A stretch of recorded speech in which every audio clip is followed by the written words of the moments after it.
Estamos aquí en La Octava, por supuesto, con el periodista Manuel Hernández Borbolla, platicando desde una óptica política, porque vaya que la tiene también del tema Banamex, del tema de Citigroup, del Citigroup de deshacerse precisamente de su presencia en México. Y para ello vamos a platicar a fondo contigo, Manuel, ¿cómo andas? Hola, ¿qué tal, Jesús? Un saludo para ti y para todo el auditorio. Oye, una noticia que cuando se da a conocer aparece lo que tú defines como nado sincronizado por parte de un sector. Un nado sincronizado que nos habla o nos quiere vender la idea de que esta decisión por parte de Citigroup es a causa de de la cuarta transformación. Pues lo que pasa es que no hay argumentos sólidos o evidencia sólida para sostener esta afirmación que está tratando de imponerse dentro de la narrativa de los medios hegemónicos en México. El mismo comunicado que sacó la directora de Citi a nivel global, pues ahí afirman claramente que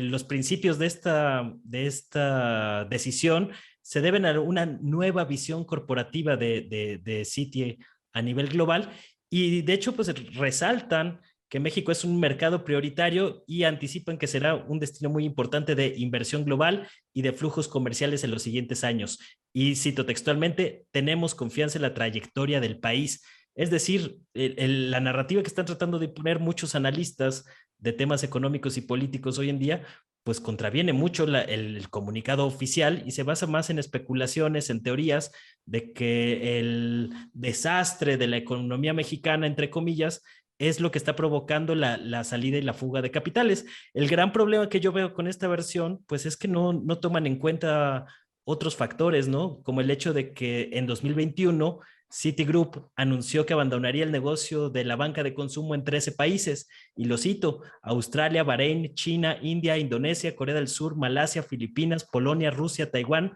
Tailandia y Vietnam. Es decir,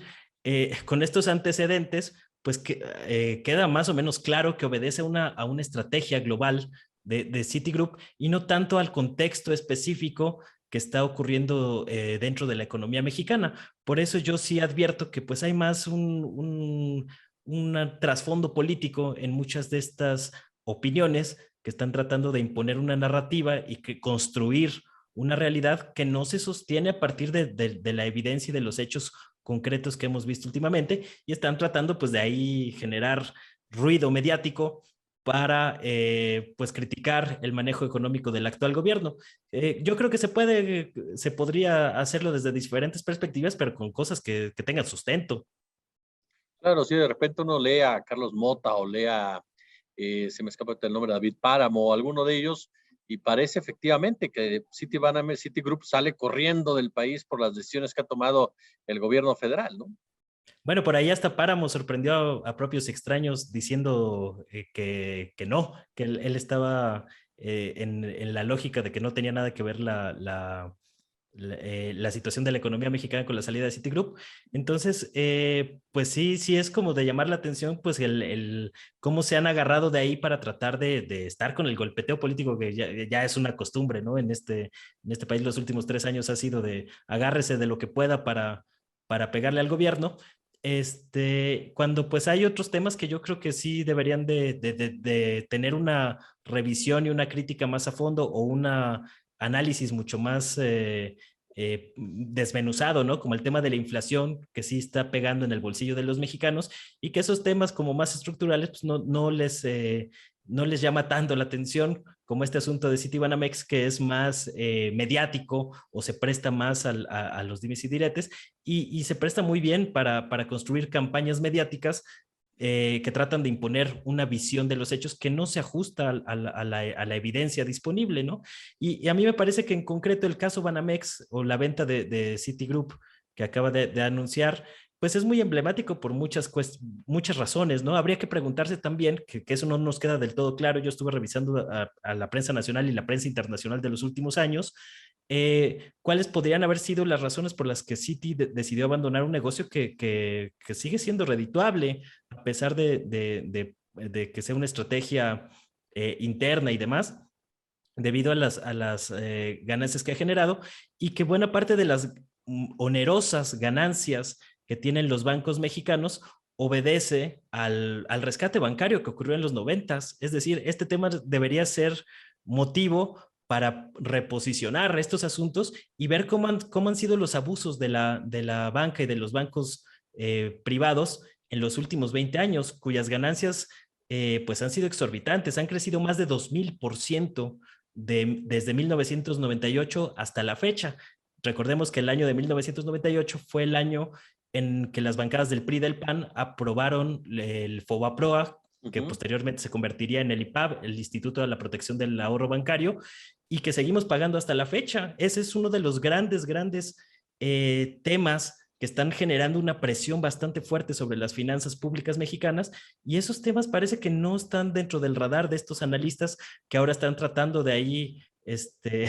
especular en demasía sobre los motivos que pudieron haber orillado a Banamex o a Citigroup a vender sus activos de Banamex, que por cierto ya hay varios bancos que están levantando la mano y varios personajes bastante oscuros. Oye, en ese marco, eh, Banamex tiene una historia con el poder, ¿no? Banamex tiene una historia muy particular con el poder tanto priista como panista, incluso con el gobierno de Vicente Fox.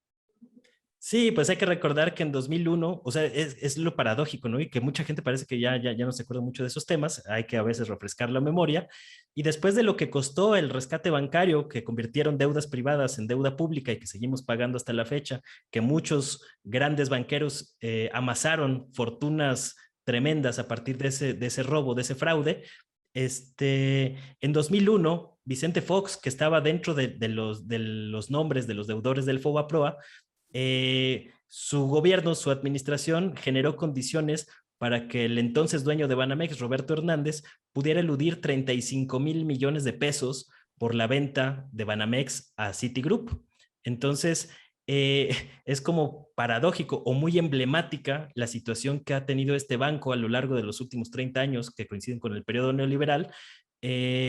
como una muestra de lo que ha sido la banca mexicana con sus vaivenes a lo largo de estos años. Esperemos que ahora que Citigroup acaba de anunciar la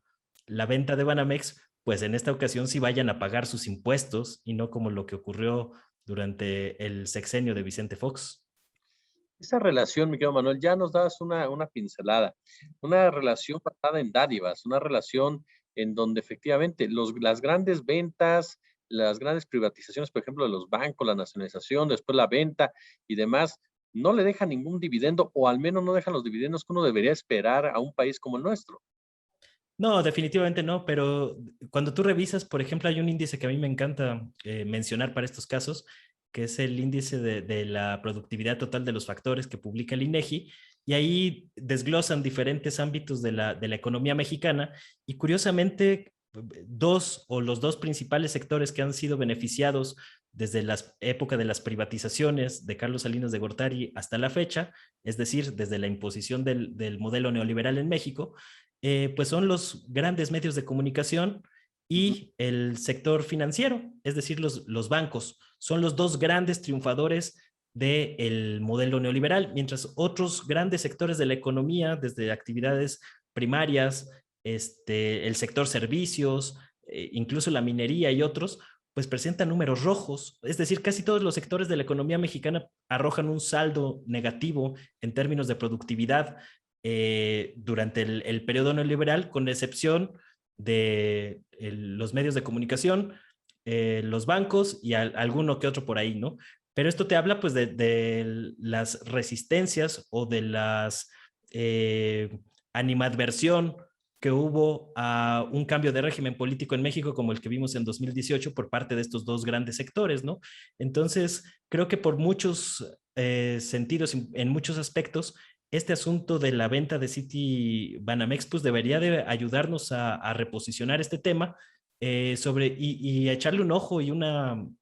revisión a fondo de cómo ha operado la banca mexicana en los últimos 20 o 30 años, ya que también buena parte de las onerosas ganancias que han tenido bancos principalmente extranjeros, porque recordemos que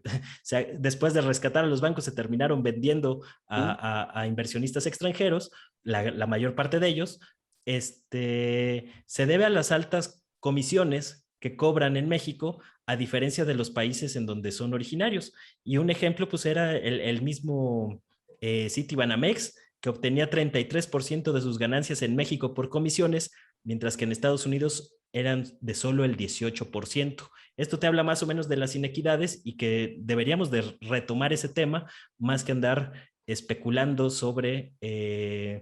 supuestas decisiones corporativas de Citigroup que no, todas estas especulaciones que hemos visto en la prensa en los últimos días, pues no tienen mucho asidero en datos concretos o en hechos concretos. Porque incluso, ya que mencionabas el tema de FOBAPROA, del IPAB, recordamos, por supuesto, la postura del PRI, en el caso de Diego Fernández de Ceballos, que fue uno de los principales operadores para que esto saliera adelante, que lo enfrentó, tú recuerdas, en este debate con Andrés Manuel López Obrador, en donde salió precisamente el tema de cómo el gobierno de Ernesto Zedillo pues había llevado a cabo este rescate que, como bien señala, seguimos pagando y seguiremos pagando dando un tiempo. Sí, es que las cifras del FOBAPROA son tremendas, ¿no? Ahorita actualmente, al día de hoy, que es lo puede revisar cualquier persona ahí en los datos oficiales del IPAB, México o los mexicanos debemos 1.06 billones de pesos, es decir, millones de pesos. Esto luego de que se han pagado casi 2.4 billones de pesos desde que se instauró el FOBAPROA hasta la fecha, cuando la deuda original era de 600,000 millones de pesos. Es decir,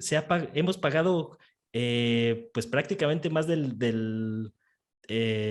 cerca del 330% del monto original de la deuda y debemos el doble de lo que debíamos originalmente. Es decir, esto es un negociazo brutal para los bancos y ahora pues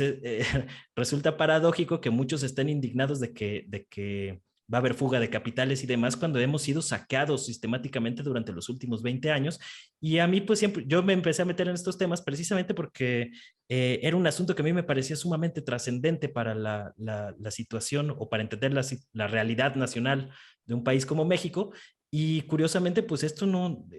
todos los temas que son del FOBAPROA y PAB aparecen ahí muy escuetamente en la gran prensa corporativa y hegemónica que existe en México. Y yo creo que pues es momento pues de cambiar esa situación o esa inercia y meternos a fondo a discutir un tema que nos sigue sangrando el bolsillo a todos los mexicanos, que cada año estamos pagando alrededor de 400,000 millones de pesos solo por concepto de intereses del rescate bancario que ocurrió hace más de 20 años. Es decir, para los que se indignan sobre los recortes presupuestales y otras cosas, pues este es un gran tema en donde podríamos poner la mira para obtener recursos para financiar buena parte de los proyectos que necesita México en este proceso de transformación que ha iniciado con el cambio de régimen político. Mi querido Manuel Hernández Borbolla, yo como siempre te agradezco muchísimo tu tiempo para la octava. Muchísimas gracias, Jesús. Siempre un gusto estar aquí contigo, con tu auditorio, y pues un abrazote.